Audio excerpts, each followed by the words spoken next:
insanlar var, sevinç saçır və insan ümumiyyətlə şadlıq üçün yaranıb. Mən düşünürəm ki, insanın yaranma məqsədlərindən biri də şad olmaqdır, sevincli olmaqdır. Biz şad olmaq üçün yaranmışıq və bəzən də həyatda heç də hər bir qəhqəhəli gülüş sevinc əlaməti deyil. Heç də hər bir zahiri qəm acılıq əlaməti deyil.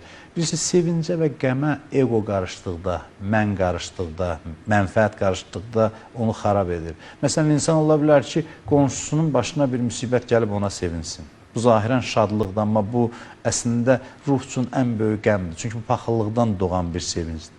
Və yaxud da insan başqasının xoş gününə qəmlənsin, bu da insan üçün məqbul olmayan bir haldır. Sözün qısası, əslində qəm deyilən şey də, məsələn, bizim qəzəllərimizdə var, Füzuli dərdinin qədrini nə bilsin hər yetən bidərd, könül qəmdən alar zövqi, qəmim əfsun ola ya Rəbb, yəni qəmimi artır. Əslində bu pozitiv bir qəmdir, yəni insana yaraşan qəm əslində vüsal qəmidir, hicran qəmidir daha doğrusu. Hicran qəmidir və vüsalla nəticələndə bir gün sevdiyinə qovuşacağını bilirsən, amma qəmlisən. Bu kimi qəmi dinimiz bizim və bizim düşüncəmiz. Pozitiv qəm. Pozitiv qəm. Və mən ümumiyyətlə pozitiv insanları sevirəm. İnsan var ki, hər bir vəziyyətində ona yaxınlaşdıqda sənə sevinc verə bilir. Bu həyatımızda belə insanlar var. Amma insanlar var bədbindir, onlardan uzaq olmaq lazımdır. Ya onları islah etmək, ya da ki, çünki onunla 5 dəqiqə oturduqda